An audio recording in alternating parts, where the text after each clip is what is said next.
Well, that's engineering solutions. We get paid for that. Okay, I didn't put a budget in for that, but that's what we get paid separately. Just to put our, so we learn more and we work with our consumers. The other thing is cell phone towers, wrapping stuff, hospitals, backup generating systems. We need that. Tents, tops, awnings, whatever. We'll make that. Backup energy, like I said. Protect the grid, like we were talking about for all the grid system and the military. And then also the Power Star satellites, which, by the way, if you filled a bunch of them with helium or some material, like make it hot so it keeps it rising all the time, you could just tether it off of a building way in the hell up there and have your own energy. Not that you'd want to fly around in our own private plane, right, at Rocket Man? Yeah, I wouldn't want to bounce off of one. So, anyway. City Yeah. So, the biggest problem with your cell phones right now is if you have weather or one of these frequencies interferes with the other one and they have to power the whole system down. Hi, George Blanton. There's our CFO, George Blanton. And so cell phone towers, we're going to wrap these things so they continuously have energy. They don't have a power outage. Not only would it be its own power supply, so weather and power doesn't affect it ever, but it also has its insulation benefits of being a microwave system of its own. So this is the first thing I know the cell phone people would love to have this right away. And there's a huge market there. If there's 7,000 grid systems or power plants, how many cell towers do you think are in this country? More than a couple.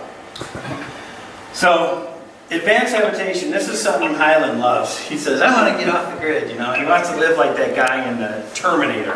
I'm off the grid, man. You know, I've got my own communications. I don't plug into anything. I have my own. I make my own energy. I can distill my own water. You know, that's his thing, advanced habitation. So he puts a field out there with a bunch of tarps. So, the other thing is, with that exact thing, because it has a microwave, it becomes your defense. If you're living off the grid and you don't want Terminators to come and kill you, you can vaporize them. Okay, Highland loves what? I guess he's got a great imagination, which is cool. But you could do that. There's no doubt. Oh, by the way, when you get this, you want to zoom up on this right here. This is the DoD survivability onion, and it's, you know, prevent being hit, you know, find the target, you know, all this. This is your survivability onion. This is a DoD's. A lot of times this is classified, but I can show it here. But this was given to the Congress, so I can show it. Normally you can't see this stuff, but that's survivability. So once you know that, then you can understand survivability. This guy, you know what's cool is they have a computer on right here. So you can power up a computer, and at night you have your own lighting systems. Now this is a guy that already makes them with these big heavy duty. These are all solar cells up on top right now. I don't make these yet. I've seen ones where you can make a module like this that zips up to another one, does corners, and you can make them a huge room and stuff. We get the material to the tent manufacturer that can do all this, and even cooler than this, right? But this would be an off-the-shelf thing we could easily do. And then, okay, but does he have this computer now have access to the website through a satellite? So you're good, no matter where you go. Perfect for you guys, right? My hippies in the back. Hope you don't mind me calling you that. It's cool. As long as Cartman isn't here, right? He hates those hippies, right? Or who was the biggest hippie of them all? John Lennon, right? Anyway, back to this. Bimini tops, perfect. Duffy's out here, perfect. I tried to buy the Duffy Boat Company so I could make this once, and he wouldn't sell. I was going to give him double what he makes in a year, and he wouldn't go. So that means we'd have to engineer our own boat someday. So don't be surprised if you end up doing that as a pet project of ours. So I believe everyone should be able to have an electric boat on this water cheaper than a car. Something you can just go out there and just go fart around in. Right? Roto-mold the damn boat, the plastic boat, and then put our material up on the top. Now you got energy. Put some batteries on it, boom. $5,000 or less, right? Everyone should have a boat. The freedom, right? Okay, tactile clothing, powered clothing. You can make this, of course, you've seen those backpacks that have the little thing on it. You can make the whole thing that way, but you could also make it so it can make its own colors. You can make these threads. I have a material technology that actually can change the colors of the threads at night, and it illuminates itself from its own power that it already has in it. And communication from each other, point to point, and touching itself, that the same thing. This one's similar to this. But this one, if you ever seen those massage pads that they put on you for like muscle contraction, or if you have muscle spasm on your shoulders or whatever, they put those pads on you and they vibrate. Dr. Highland says, let's make clothing with that in it. So that way you can assign it with an app on your phone, and you can have it, say, if your wife calls, you could vibrate your ass or something. Or if somebody you don't like, your boss, that's your ass. Or your wife, it could be somewhere else that you don't want to talk about. In a nice region. Or, you could tell it where to vibrate, right? This is a cool idea. Or you could, transmit to somebody and just, hack into them and just make it work. Now that's kind of, he says, Beamy will become a, what did he say? This will become a viral. Another Dr. Highland idea. Not a bad idea. Can you imagine if you were, say you were in China, and your wife's back here in California, right? And you want to doctor, and you want to, say you want to hold her, you squeeze her, you touch, and then she feels it. That ain't a bad idea. So many things you can do with it. So, I'll let your imagination go from there. The Power Star. This is a 1 kilometer giant balloon. This right here is a tow vehicle. This little guy right here is a tow vehicle. These things, so here, I showed you the vision of 300 or so in the geo orbit. Medium Earth orbit, which is how many altitude? It's below 25,000 miles. And I think it's 13,000 or something. And then that would have 50, and then 50 at low Earth. So that way you can send it from one to the other to the other. And no matter where you are on the Earth, and if there's a crisis, they can all send it to certain ones to handle those crises in case there's a problem, right? And you can send it right down to the tents and power up a whole city. So Katrina could never ever have a problem again, right? Until we can control weather, you can at least power them and communicate with them. So there's a lot of benefits to that. So anyway, these are 1 kilometer in diameter. These are the first ones. If we can do bigger later on in life, as we make bigger rockets to put, of course they compress into little canisters, but still 1 kilometer is pretty big.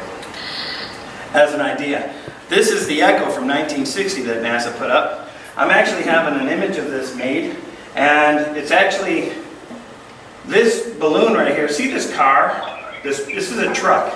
And see the people next to it? Okay, well, ours is bigger than that, okay? And this one fit into a container about less than 3 feet square. So we're gonna do this out of this material. And then this will be red on it. So I have an artist.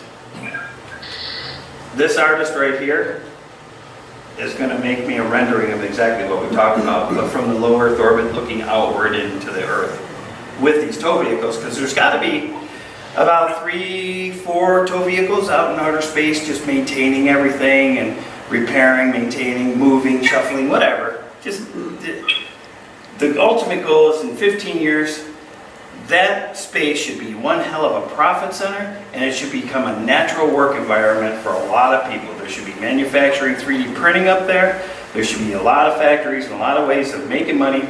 So where do you work? Up there. So you only work less than a pilot, right? So, and then you go up there, work for a while, come back to Earth. But that should be a natural habitat to work and make trillions upon trillions of dollars and make it a profit center. So, now, this was how important about the protected grid is.